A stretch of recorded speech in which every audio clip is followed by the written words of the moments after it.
খুব সুন্দর একটা তিথি আসছে একাদশী। যারা করেন খুব ভালো কথা, যারা করেন না তারা একটু চেষ্টা করবেন, অবশ্যই করবেন। কারণ একাদশী করলে, এই যে একাদশী আসছে কার্তিক মাসে কৃষ্ণপক্ষে যে একাদশী হয়, হরিবল, কৃষ্ণপক্ষে যে একাদশীটা হয় সেটাকে বলা হয় রমা একাদশী। কিন্তু কোনো কোনো সময়ে তিথি অনুযায়ী, তো ক্যালেন্ডার অনুযায়ী সময় চেঞ্জ হয়, সময় পাল্টে যায়। তো এ সময় পড়ছে কিন্তু 30শে আশ্বিন, এই বছর 30শে আশ্বিন পড়ছে কিন্তু রমা একাদশী। তো এই রমা একাদশীর দিন যদি কেউ একাদশী পালন করতে পারেন তার কিন্তু স্বর্গপ্রাপ্তি হয়, বৈকুণ্ঠ প্রাপ্তি হয়। এই রমা একাদশীর একটা মাহাত্ম্য আছে। সত্যযুগে এক রাজা ছিল, সেই রাজার নাম হচ্ছে মুচকুন্দ। সেই মুচকুন্দের একটি মাত্র আদরের কন্যা, যার নাম হচ্ছে চন্দ্রভাগা। লক্ষ্য করবেন ঘটনাটা। এই মুচকুন্দের একমাত্র মেয়ে চন্দ্রভাগা, তার কিন্তু খুব ধুমধাম করে বিবাহ দিয়েছে। কার সঙ্গে না, যার সঙ্গে বিবাহ দেওয়া হলো তার নাম হচ্ছে শোভন, চন্দ্রসেনের পুত্র শোভন। তা শোভনের সঙ্গে যখন মুচকুন্দ নিজের মেয়ের বিবাহ দিল, খুব ধুমধাম করে বিয়ে দিয়েছে। বিয়ে দেওয়ার কয়েক মাস পর ওই কার্তিক মাসে তারা কিন্তু কৃষ্ণপক্ষে, তারা তার সময় ধরে আসেনি, ঠিক সেই সময়ই এসেছেন যে সময়ে একাদশীটা পড়ে, রমা একাদশী। সেই সময়ে কিন্তু মেয়ে জামাই এসেছে, মানে জামাই এসেছে শ্বশুর বাড়ি, মেয়ে জামাই এসেছে। এবার মেয়ে জামাই যখন বাপের বাড়ি এলো, জামাই চিন্তা করছে এতদিন পর শ্বশুর বাড়ি যাচ্ছি, ভালো মন্দ খাওয়া দাওয়া হবে, তাই না? শ্বশুর বাড়ি যাব, জামাই আদরটাই আলাদা। কিন্তু দুঃখের কথা, যেই না কিন্তু পৌঁছে গেল ওই মুচকুন্দের বাড়িতে, গিয়ে দেখছে সেদিন কিন্তু রান্নার বাড়িতে গিয়ে দেখছে রান্না হয়নি। মেয়ে চিন্তা করছে রান্নাঘরে কোনো রান্না হয়নি, কি ব্যাপার?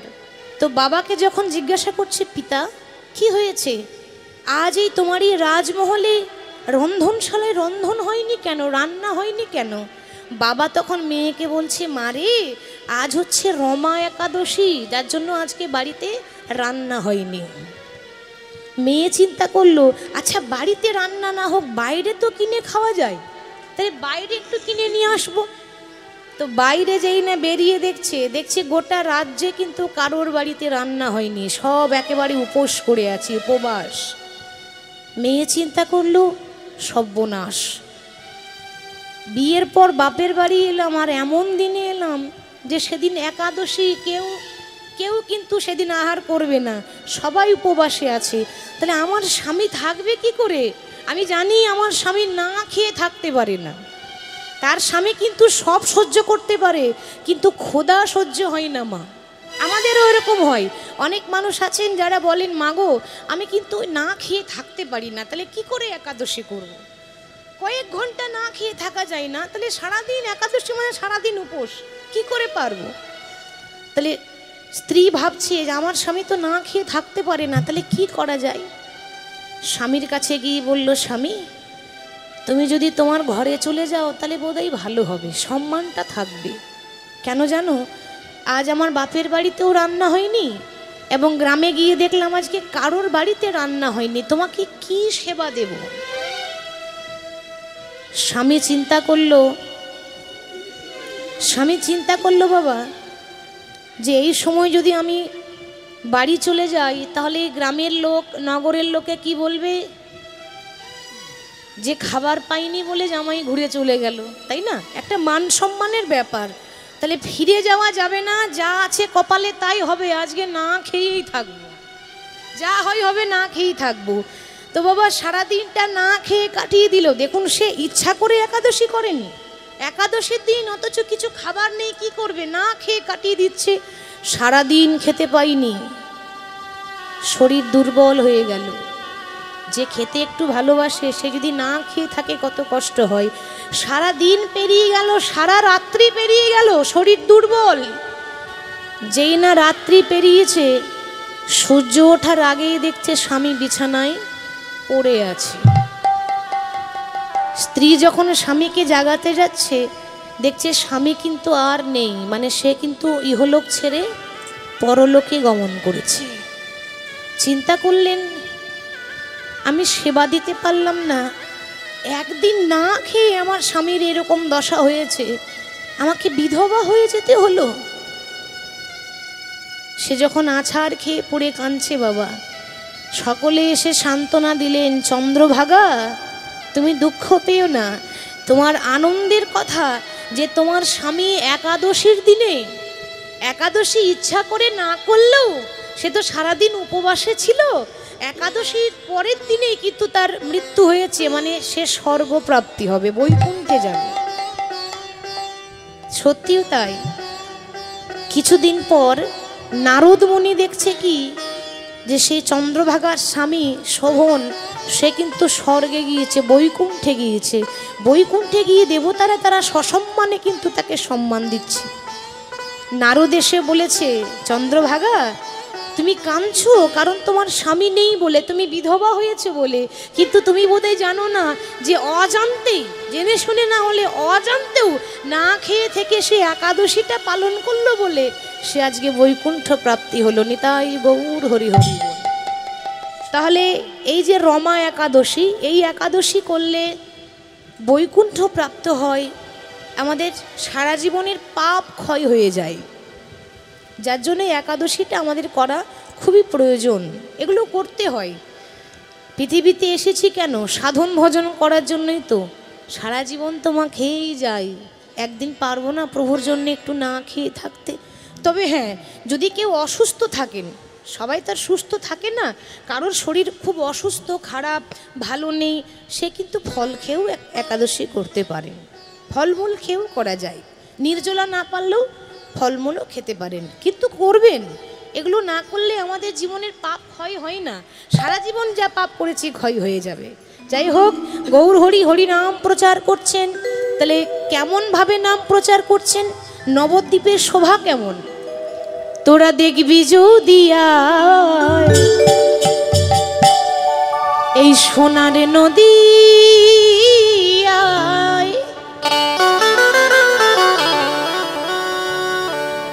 আমার লক্ষ্মী মায়েদের বলছি, একটু উলুধ্বনি হবে? হবে, জানা আছে? বেশ, জোর করে একটু উলুধ্বনি করে দিন তো সবাইকে বলছি, প্রত্যেকটা মায়েদের। খুব সুন্দর হয়েছে। এবার সবাই বাহু তুলে গাইবো, কেমন? ওই না সচি মাতার দুলালিয়া নিচে নিচে যায়, তোরা দেখবি যদি আই সোনার নদী আই, সচি মাতার দুলালিয়া নিচে নিচে যায়। তোরা দেখবি যদি আই সোনার নদী আই, সচি মাতার দুলালিয়া নিচে নিচে যায়।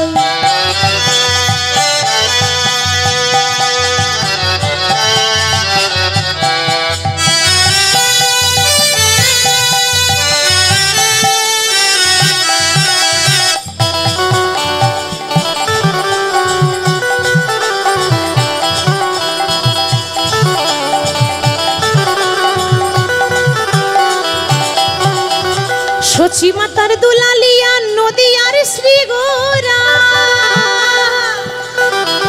ভক্ত মনচিত চোরা ভক্ত মনোহরা। সচি মাতার দুলালিয়া নদী আর শ্রী গৌরা, বলে সাউন্ডটা বাড়ান, শুনতে পাচ্ছি না ভেতরে। ভক্ত মনোচিত চোরা ভক্ত মনোহরা, সচি মাতার দুলালিয়া নদী আর শ্রী গৌরা,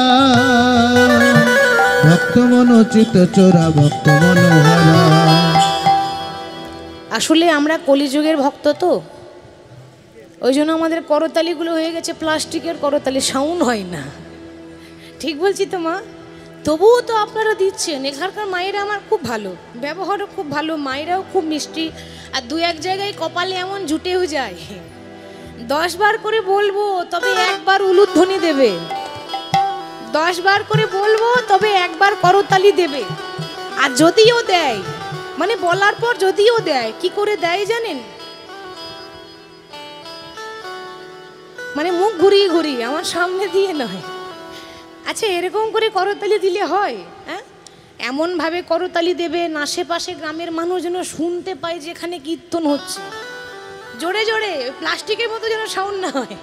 দেখি সবাই হাত তুলে, সবাই, মায়েরা কেন, বাবারা হাতগুলো কই?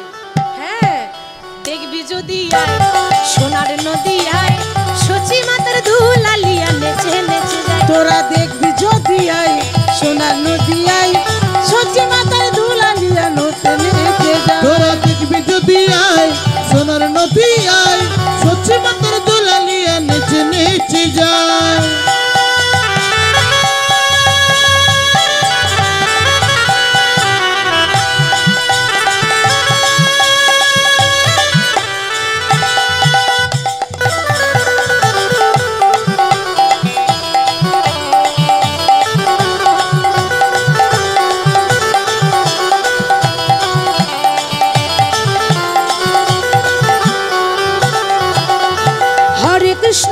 কৃষ্ণ কৃষ্ণ কৃষ্ণ হরে হরে, হরে রাম রাম রাম হরে হরে। হরে কৃষ্ণ কৃষ্ণ কৃষ্ণ হরে হরে, হরে রাম রাম রাম হরে হরে। হরে কৃষ্ণ কৃষ্ণ কৃষ্ণ হরে হরে, হরে রাম রাম রাম হরে হরে। দেখবি যদি আয় সোনার নদী আয়, সচি মায়ের দুলালিয়া নেচে নেচে যায়। তোরা দেখবি যদি আই সোনার নদী আই, সচি মাতার দুলালিয়া নেচে নেচে তোরা যায়। দেখবি যদি আয় সোনার নদী আয়, সচি মাতার দুলালিয়া নেচে নেচে যায়।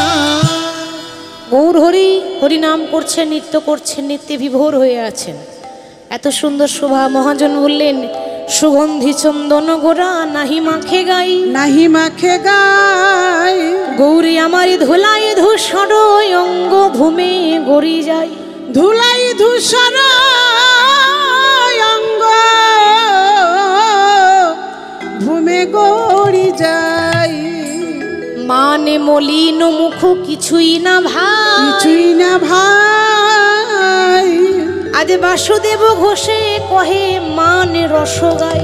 বাসুদেব ঘোষে কহে মানি রস গাই। চলুন এবার বেশি কথা না বলে লীলায় চলে যাই। লীলায় গিয়ে আস্বাদন করব পদাবলী এবং তার ব্যাখ্যা। তো বৃন্দাবনে যাব, লীলা আস্বাদন করব, রাধারানীর মান ভঞ্জন। অভিমান করেছিলেন, রাগ করেছিলেন, কি কারণে করেছিলেন সেগুলো শুনবো। তো আমার সঙ্গে বৃন্দাবন কে কে যাবেন একটু হাত তুলে দেখাতে হবে। বেশ, মায়েরা সবাই প্রস্তুত। বাবা আপনারা যাবেন না? সবাই, খুব ভালো লাগলো। আচ্ছা, বৃন্দাবন যেতে গেলে কার নাম গাইতে হয়?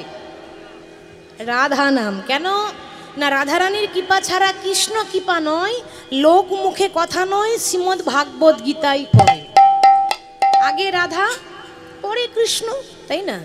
আগে রাধা পরে কৃষ্ণ, ওই জন্য রাধা নাম করতে হবে।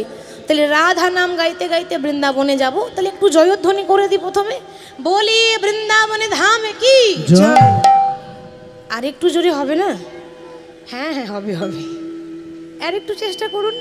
বৃন্দাবনে ধাম কি, রাধা রানী কি, সকল ভক্ত বৃন্দ কি, যারা যারা ঘুমাচ্ছে তাদের কি, তাদেরও জয়।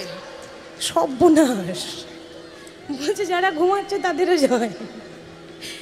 হরি বল হরি বল। বারবার কি আপনাদেরকে পাবো? একদিনের জন্য পেয়েছি, কেউ যেন ঘুমিয়ে যাবেন না, নালে কিন্তু বিপদ হয়ে যাবে। হরি বল হরি বল। সবাই কিন্তু জেগে থেকে রাধা নাম গাইতে গাইতে যাব। রাধা রাধা রাধা রাধা রাধা বলো ওরে মন, যদি যাবি যদি যাবি যদি যাবি মধুর বৃন্দাবন। ও রাধা রাধা রাধা রাধা রাধা রাধা রাধা বলো ওরে মন, যদি যাবি মধুর বৃন্দাবন। ও রাধা রাধা রাধা রাধা বলো ওরে মন, যদি যাবি মধুর বৃন্দাবন।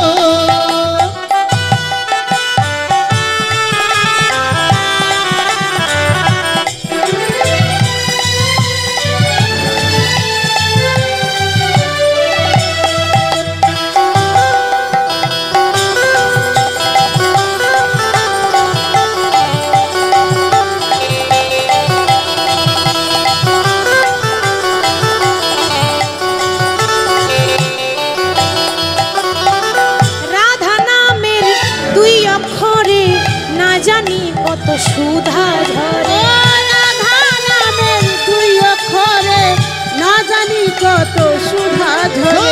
রাধা নামের দুই অক্ষরে না জানি কত সুধা ঝরে। ও রাধা নামের দুই অক্ষরে না জানি কত সুধা ঝরে। রাধা রাধা রাধা রাধা রাধা রাধা রাধা বলি ওরে মন যদি যাবি মধুর বৃন্দাবন। ও রাধা রাধা রাধা রাধা বলো ওরে মন যদি যাবি মধুর বৃন্দাবন। ও রাধা রাধা রাধা রাধা বলো ওরে মন যদি যাবি মধুর বৃন্দাবন।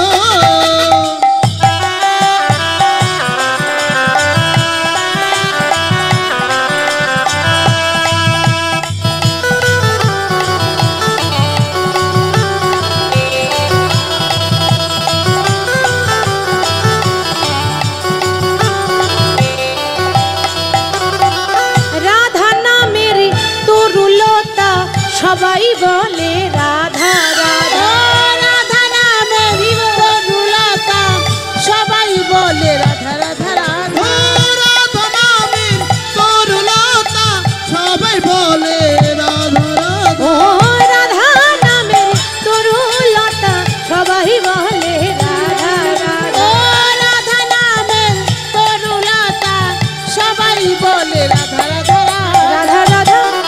রাধা রাধা রাধা রাধা রাধা রাধা বলি ওরে মন যদি যাবি মধুর বৃন্দাবন। রাধা রাধা রাধা রাধা বলো ওরে মন যদি যাবি মধুর বৃন্দাবন। ও রাধা রাধা রাধা রাধা বলে ওরে মন যদি যাবি মধুর বৃন্দাবন।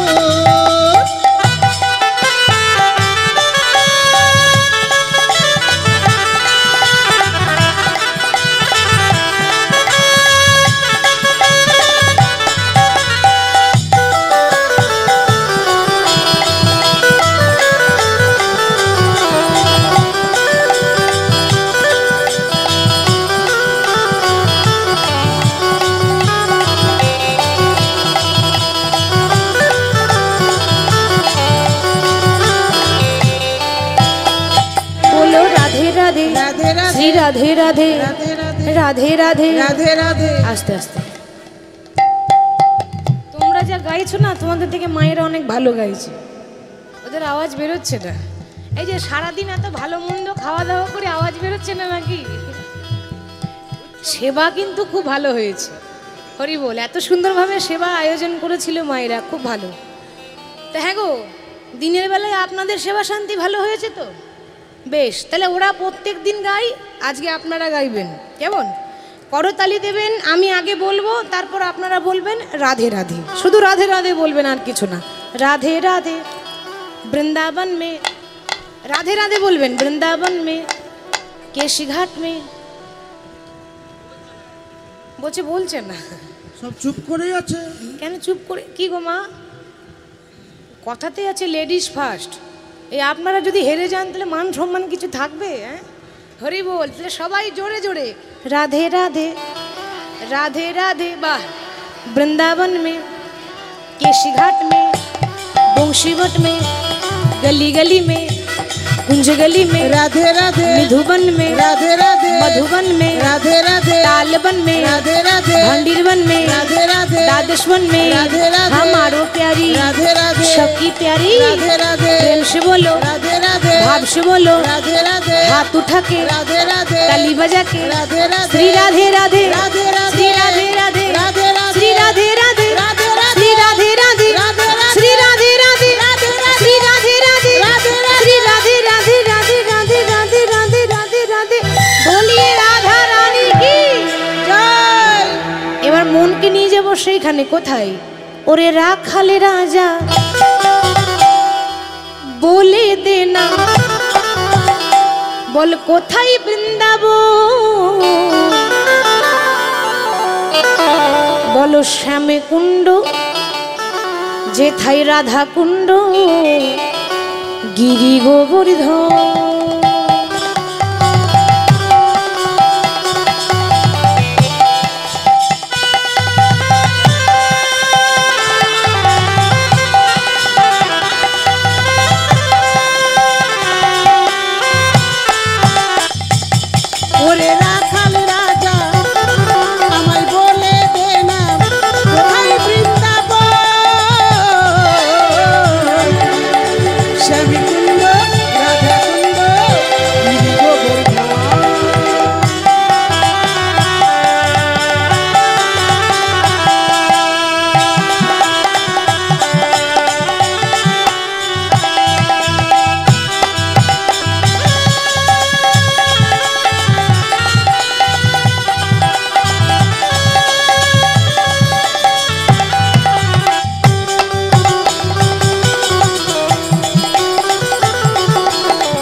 যেথায় বাঁশুরি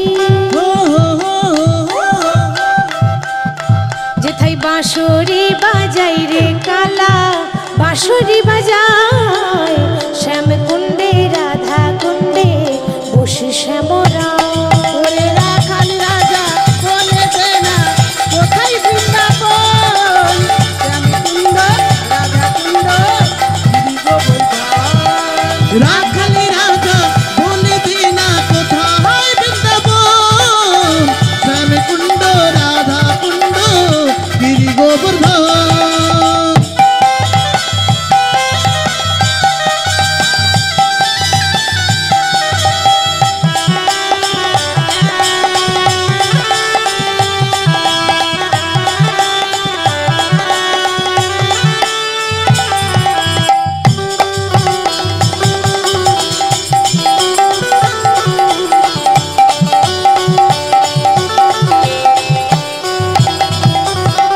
কেশি ঘাটার বংশী বট নিকুঞ্জ কাননের কেশি ঘাটি বংশী বট নিকুঞ্জ কাননি রে কেশি ঘাট বংশী বট নিকুঞ্জ কাননি রে মধুর মধুর বংশী বাজে সেই তো বৃন্দাবনের মধুর মধুর বংশী বাজে সেই তো বৃন্দাবন রে যেথায় বৃন্দাবনে ফুল ফুটেছে বৃন্দাবনে ফুল ফুটেছে লাল গোলাপ আর সাদা কোন ফুলেতে কৃষ্ণ আছে কোন ফুলেতে রাধা ওরে রাখাল রাজা বলে দে না কোথায় বৃন্দাবন শ্যামকুণ্ড রাধাকুণ্ড গিরি গোবর্ধন রাখালি রাজা বলে দে না কোথায় বৃন্দাবন শ্যামকুণ্ড রাধা কুণ্ড গিরি গোবর্ধন। ওরে শ্যামকুণ্ড রাধাকুণ্ড গিরি গোবর্ধন শ্যামকুণ্ড রাধা কুণ্ড গিরি গোবর্ধন। ওরে শ্যামকুণ্ড রাধাকুণ্ড গিরি গোবর্ধন। রাধা নাম গাইতে গাইতে আমরা একটি ভজনের মাধ্যমে বিষয়ে এলাম। আস্বাদন করব রাধারানীর মান ভঞ্জন। এবার ভগবান কিভাবে লীলা করবে সেটা একটু শ্রবণ করবেন। বৃন্দাবনে 12টা বন আছে। 12টা বন নিয়ে বলা হয় দ্বাদশ কানন, দ্বাদশ বন। তো এই বৃন্দাবনে 12টা বনের মধ্যে সবথেকে বিখ্যাত যে বনটাতে ভগবান বেশি লীলা করেছিলেন সেই বনটার নাম হচ্ছে নিধুবন। তো সেই ভগবান আজকে বনের মধ্যে সখাগণকে সঙ্গে করে নিয়ে খেলায় মত্ত হয়ে আছে। ভগবানের কিন্তু 24টা বন্ধু ছিল, 12টা প্রধান আর 12টা উপপ্রধান। 24 জন রাখাল নিয়ে ভগবান যখন গোষ্ঠে গোচারণ করছে। আচ্ছা, গোচারণ কথার মানে কি? গোদা বাংলায় বলবো? বেশ, গোদা বাংলায় বলি। গোচারণ কথার মানে হচ্ছে গরু চড়ানো। তাহলে আপনারা ভাবছেন, ওমা ভগবান আবার গরু চড়ায়, সে কেমন ভগবান, তাই না? ভগবান গরু চড়াচ্ছে কেন? ভগবানের তো কোনো অভাব ছিল না, রাজার ছেলে, বৃন্দাবনের রাজা নন্দ মহারাজার ঘরের ছেলে। এখন রাজার ছেলে যদি গরু চড়ায় তাহলে মানায়? তাহলে ভগবান কেন গরু চড়িয়েছিলেন? কেন গোচারণ করছেন ভগবান? ভগবানের লীলা মানেই শিক্ষা দেওয়া। একদিকে লীলা আর একদিকে জীব শিক্ষা। আমি কি করব বাবা, আমি তো বলছি মাইক ম্যানকে সাউন্ড দিতে। এটা মেন সাউন্ড, তো এই সাউন্ডটা বাড়াবেন সবাই যেন বুঝতে পারে। ওরা শুনতে পাচ্ছে না বলছে। আমি তো অনেকক্ষণ ধরেই বলছি হরি বল হরি বল। ঠিক আছে, তো অসুবিধা হলে ওনাকে বলবেন। জয়নিতায় জয় গৌর। আসলে ওনারা বক্সের পেছন দিকে বসেছেন, কখনোই শুনতে পাবেন না। জায়গাটা চারদিকে বদ্ধ, বহু কষ্ট করে আমি এটা সেট আপটাকে রেডি করছি। আমি যখনই দিদি যাচ্ছি তখনই ফিডব্যাক মারছি। জয়নিতায় জয় গৌর, জয় রাধে। তাহলে ভগবান রাজার ছেলে হয়ে গরু চড়াচ্ছেন কেন? না শিক্ষা দিচ্ছেন যে এই জগতে শুধু ভগবান নয়, গরু কিন্তু আমাদেরকেও চড়াতে হবে। আচ্ছা, এখানে কার কার ঘরে গরু আছে একটু হাত তুলে দেখান। আছে? কটা আছে মা? দুটো। বেশ, এদিকে হাত তুলবেন, লজ্জা ঘৃণা ভয় তিন থাকতে নয়। বেশ, কটা গরু আছে আপনাদের বাড়িতে? 5টা। হরি বল। বেশ, এবার আপনারা যে গরুর কথা ভাবছেন আমি কিন্তু সেই গরুর কথা বলিনি। তাহলে বলবে মা তুমি আবার কোন গরুর কথা বলছো? গরু তো গরুই হয়, তাই না? বলে বাবা, আপনাদের বাড়িতে যে গরু আছে ওই গরু ঘরেই বস হয়, আর আমি যে গরুগুলোর কথা বলছি এ গরু ঘরে বস হবে না, এ গরু বস করতে গেলে এইখানে এসেই বসতে হবে। তাহলে যারা হাত তুলেছেন তাদের ঘরেও গরু আছে, যারা হাত তোলেননি তাদের ঘরেও আছে, আমার ঘরেও আছে। কটা জানেন? 6টা গরু আছে। ঠিক বলছি তো বাবা? কাম, ক্রোধ, লোভ, মোহ, মদ, মাৎসর্য। প্রত্যেকটা মানুষের এই দেহ ঘরে 6টা রিপু আছে, ষড়রিপু। এই 6টা রিপুই তো 6টা গরু, দুষ্টু, যে চঞ্চল, বশ হয় না। এ গরু বশ করতে গেলে একমাত্র এই হরি নাম দিয়েই বশ করা যায়। তাহলে ভগবান গোষ্ঠে গোচারণ করছেন, খেলা করছেন, খেলতে খেলতে কিন্তু সূর্য পশ্চিম দিকে ডুবে গেল। আর সূর্য পশ্চিম দিকে ডুবে গেল মানে বেলা চলে গেল, আর বেলা নাই, এবার ঘরে ফিরে যেতে হবে। তাই সখাগণকে সঙ্গে করে নিয়ে ভগবান কৃষ্ণ খেলা সাঙ্গ করে যখন ঘরে ফিরে যাচ্ছে, ঠিক সেই রাস্তাতে, সেই পথ দিয়ে শ্রীমতী রাধারানী আমার সখীদেরকে সঙ্গে করে নিয়ে যমুনাতে জল আনতে যাচ্ছে। এবার দূর থেকে যেতে যেতে রাধারানীর সঙ্গে দেখা হয়েছে, মানে সাক্ষাৎ দূর থেকে হলো, সামনে থেকে এতটা হয়নি। অদূরে দেখতে পাচ্ছে আমার রায় কিশোরী জল আনতে যাচ্ছে, কিন্তু মায়েরা দেখা হলো, কথা হলো না। কি করে কথা বলবে? ভগবানের পাশেই যে দাঁড়িয়ে আছে, সঙ্গে দাদা বলাই আছে। বলাই মানে বলরাম, কৃষ্ণের দাদা বলরাম। তাহলে দাদার সামনে কি কথা বলা যায়? কথাতে আছে জ্যেষ্ঠ ভ্রাতা পিতৃতুল্য। তাহলে দাদার সামনে কথা বলা যাবে না। এখন কীর্তন মানে তাই, যার এক একটা লাইনের এক একটা করে ব্যাখ্যা থাকে।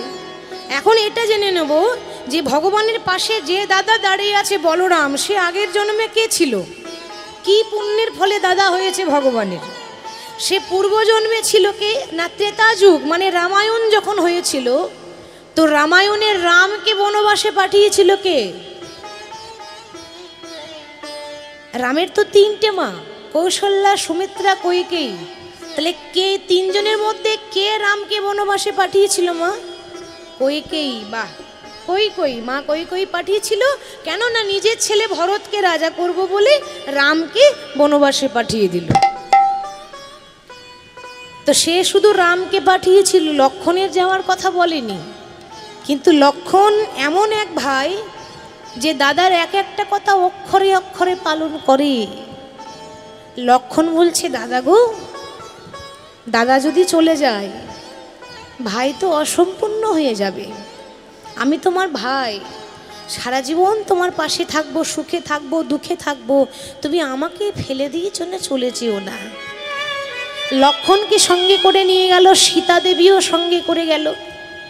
এবার 14 বছর যখন বনে বনে রাম ঘুরেছিল, 14 বছরের মধ্যে এই লক্ষণ এমন যে 14 বছর খাইনি, 14 বছর ঘুমাইনি, 14 বছর নারীর মুখ দেখেনি। অনেকে বলবেন মা কি গ্যারেন্টি আছে দেখেনি? সঙ্গে তো মা সীতা ছিল না? তো একটা নারী রয়েছে আর নারীর মুখ দেখেনি, সে তো ভরসা করা যাবে না। প্রশ্ন আসতেই পারে। তাহলে বলি, দাদা মানে হচ্ছে পিতার সমান। তাহলে দাদা মানে যদি বাবা হয়, তাহলে বৌদি মানে কি হবে? মা। এটা কিন্তু একটা উদাহরণ দিচ্ছি শাস্ত্র প্রমাণ দিয়ে। তাহলে বৌদি মানেই মা। তো লক্ষণ 14 বছর নারীর মুখ দেখেনি, মা সীতার পায়ের দিকে তাকিয়ে কথা বলতো, মুখের দিকে তাকাতো না, মানে এতটাই সম্মান দেয়। 14 বছর খাইনি, 14 বছর ঘুমাইনি, 14 বছর নারীর মুখ দেখেনি। তো রাম বলেছিল, ভাই রে, আমি 14 বছর খেলাম আর তুই না খেয়ে রইলি, তার প্রমাণ কি আছে? প্রমাণ আছে? কি করে বুঝবো যে তুই না খেয়েছিলিস? লক্ষণ বলে, দাদা গো, 14 বছর খাইনি, তার প্রমাণ 14 বছরের ফল আমি জমা করে রেখেছি। তুমি চলো নিজের হাতে গুনে দেখে নেবে। তো বাবা যখন জমা করে রেখেছে এক জায়গায়, গিয়ে দেখছে পাহাড় হয়ে গেছে। এতদিনের ফল এক জায়গায় জমা করে রাখা আছে। রাম কিন্তু গুনতে বসেছে। এবার যখনই একটা একটা করে গুনছে, 1টা 2টা 3টা করে গুনছে, গুনতে গুনতে গুনতে গুনতে 7টা ফল কম পড়ে গেল। রাম বলল, ভাই তুই যে বললি 14 বছর খাইনি, তার প্রমাণ হচ্ছে ফলগুলো জমা করে রেখেছি। তা 14 বছর যদি না খেয়েছিলি তাহলে 7টা কম পড়ছে কেন? তার মানে 7 দিন তুই খেয়েছিলি। লক্ষণ বলে, দাদা গো, ওই 7 দিন ফল কম পড়লো কেন জানো? 7 দিন ফল আনিনি।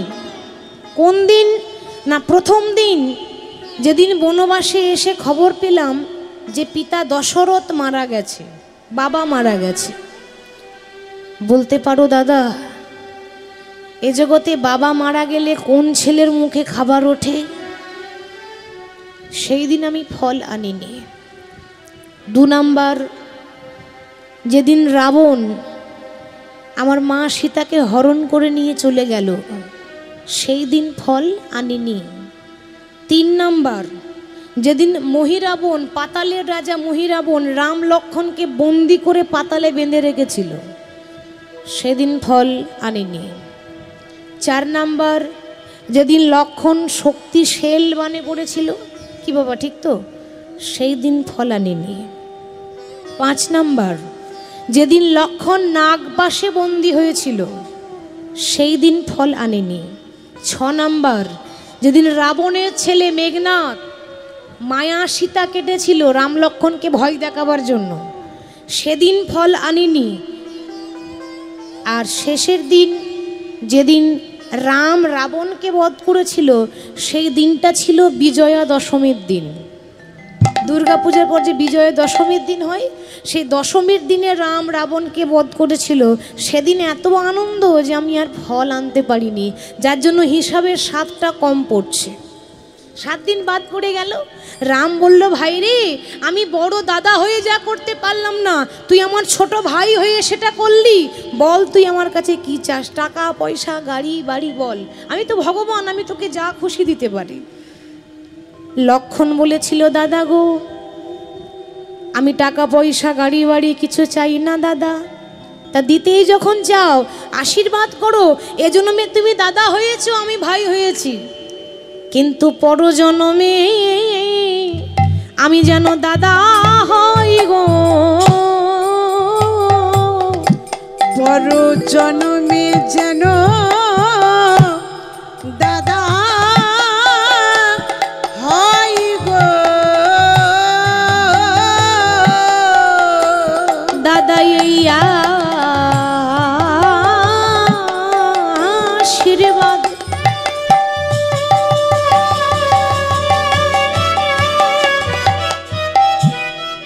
করো গো দাদা, আমি যেন পরজন্মে যেন দাদা হই গো।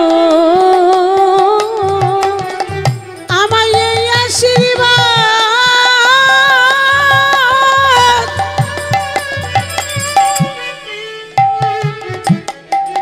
আমায় এই আশীর্বাদ করো গো দাদা, পরজন্মে যেন দাদা হয় গো।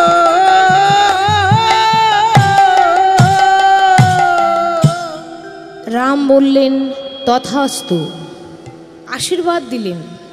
আর যেই না বর দিয়েছেন, বলছে পরজন্মে আমি হব ছোট ভাই কানাই কৃষ্ণ, আর তুমি হবে আমার বড় দাদা বলাই, নাম হবে বলরাম।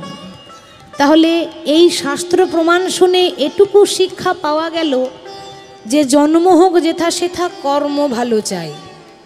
কর্মের জোরে যে ছোট ভাই সে বড় হয়ে গেল, মানুষ বড় এমনি হয় না, কর্মের জোরে বড় হয়, তাই না? তাহলে ভগবান দেখছে দাদা দাঁড়িয়ে আছে, রাধারানীর সঙ্গে কথা বলবো কি করে, তা বলতে পারছে না। হরি বল। তো ইশারা করে ইঙ্গিত করে বলে দিল, কেশ পরশিয়া বচনেরও ছলে, মানে এই কেশটাকে পরশ করে বলছে, রাই তুমি কিছু মনে করো না, এই মুহূর্তে কথা বলতে পারছি না, তবে আজকে রাত 12টার সময় তোমার কুঞ্জে আসবো, তুমি আমার জন্য কেশর কুঞ্জ সাজিয়ে রেখো।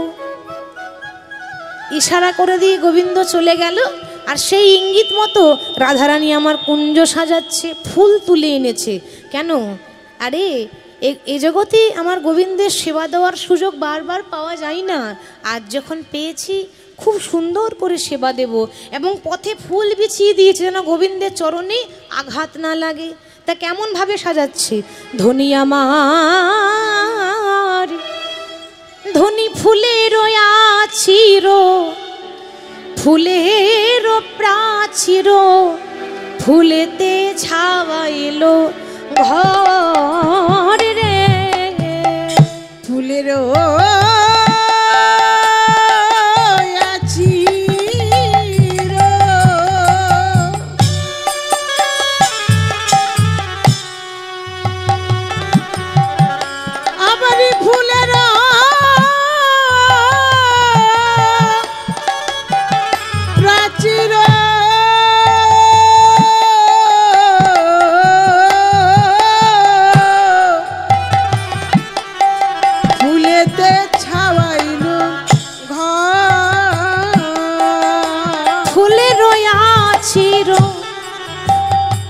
ধনী আমার ফুলের প্রাচীর, ফুলেতে ছাওয়াইলো ঘরে রে, ফুলের আচির, ফুলের প্রাচীর, ফুলেতে ছাওয়াইলো ঘর। ধনী ফুলের বালিশ আলিশ কারণ, প্রতি ফুলে ফুলে সরে, রাই ফুলের বালিশ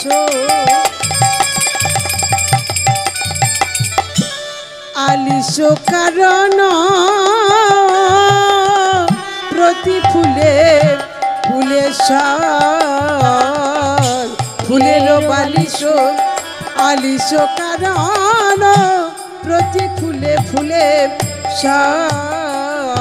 ধনী আমার যতন করে সাজাইয়ে দিল, ধনী যতন করে সাজাইয়ে দিল, যতন করে সাজাই দিল, প্রাণে গোবিন্দ সেবা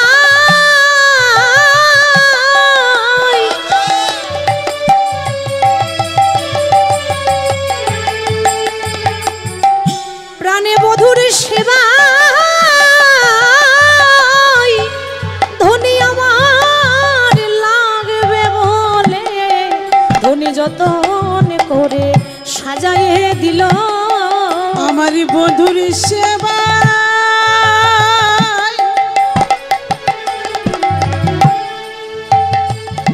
আমার বধুর সেবা লাগবে বলে, ধনী ধূপ জ্বালিল দীপ জ্বালিল, আমার বধুর সেবাই লাগবে বলে, ধূপ জ্বালিলো, ধূপ জ্বালিলো, আমার বধুর সেবাই লাগবে বলে, ধূপ জ্বালিলো, আমার রাধা বিনু দিনে আমার, ধূপ জ্বালিলো, ধূপ জ্বালিলো, সে তো শ্যাম সোহাগের সোহাগিনী, ধূপ জ্বালিলো, আমার প্রেমময়ী রাধা রানী, ধূপ জ্বালিলো, ধূপ জ্বালিলো, অষ্ট সখীর শিরোমণি, ধূপ জ্বালিলো, ধূপ জ্বালিলো, আমার বৃষভানু রাজনন্দিনী, সে তো বৃষভানু রাজনন্দিনী, আমার অষ্ট সখীর শিরোমণি, একটু উলুধ্বনি দিয়ে লাই গৌরী সে তো বৃন্দাবন বিলাসিনী, সে তো ধূপ জ্বালেনো ধূপ জ্বালেনো প্রেমী রাজহংসের রাজহংসিনী ধূপ জ্বালেনো ধূপ জ্বালেনো স্বামী সায়রের রাজহংসিনী ধূপ জ্বালেনো ধূপ জ্বালেনো সে তো বৃন্দাবন বিলাসিনী ধূপ জ্বালেনো ধূপ জ্বালেনো আমার স্বামী মনমোহিনী ধনী ধূপ জ্বালেনো ধূপ জ্বালেনো আমার বধূ কুঞ্জে আসবে বলে ধূপ জ্বালেনো ধূপ জ্বালেনো স্বামী বধূ কুঞ্জে আসবে বলে জ্বালেনো ধূপ জ্বালেনো কুঞ্জ সুসজ্জিত করিল ধূপ জ্বালেনো কেশর কুঞ্জ সুসজ্জিত করিল ধূপ জ্বালেনো ধূপ জ্বালেনো আমার মাধবী কুঞ্জে আসবে বলে ধূপ জ্বালেনো ধূপ জ্বালেনো আমার গোবিন্দের সেবা করিব বলে ধূপ জ্বালেনো ধূপ জ্বালেনো জানি বদনে আমি দেখিব বলে ধূপ জ্বালেনো ধূপ জ্বালেনো জানি বদনে আমি হেরিব বলে ধূপ জ্বালেনো ধূপ জ্বালেনো আমার নাগর কুঞ্জে আসবে বলে ধূপ জ্বালেনো ধূপ জ্বালেনো স্বামী বধূ কুঞ্জে আসবে বলে ধূপ জ্বালেনো ধূপ জ্বালেনো স্বামী বধূ কুঞ্জে আসবে বলে ধূপ জ্বালেনো ধূপ জ্বালেনো স্বামী বধূ কুঞ্জে আসবে বলে ধূপ জ্বালেনো ধূপ জ্বালেনো স্বামী বধূ কুঞ্জে আসবে বলে ধূপ জ্বালেনো ধূপ জ্বালেনো স্বামী নাগর কুঞ্জে আসবে বলে ধূপ জ্বালেনো ধূপ জ্বালেনো স্বামী নাগর কুঞ্জে আসবে বলে ধূপ জ্বালেনো ধূপ জ্বালেনো স্বামী নাগর কুঞ্জে আসবে বলে ধূপ জ্বালেনো ধূপ জ্বালেনো স্বামী নাগর কুঞ্জে আসবে বলে ধূপ জ্বালেনো ধূপ জ্বালেনো স্বামী বধূ কুঞ্জে আসবে বলে ধূপ জ্বালেনো ধূপ জ্বালেনো বধূ কুঞ্জে আসবে বলে ধূপ জ্বালেনো ধূপ জ্বালেনো স্বামী বধূ কুঞ্জে আসবে বলে ধূপ জ্বালেনো ধূপ জ্বালেনো স্বামী বধূ কুঞ্জে আসবে বলে ধূপ জ্বালেনো ধূপ জ্বালেনো বধূ কুঞ্জে আসবে বলে ধূপ জ্বালেনো ধূপ জ্বালেনো স্বামী বধূ কুঞ্জে আসবে বলে জ্বালেনো ধূপ জ্বালেনো স্বামী বধূ কুঞ্জে আসবে বলে ধূপ জ্বালেনো ধূপ জ্বালেনো স্বামী বধূ কুঞ্জে আসবে বলে ধূপ জ্বালেনো ধূপ জ্বালেনো স্বামী বধূ কুঞ্জে আসবে বলে ধনে যতন করে সাজাইল ফুলে ফুলে সর রে প্রতি ফুলে ফুলে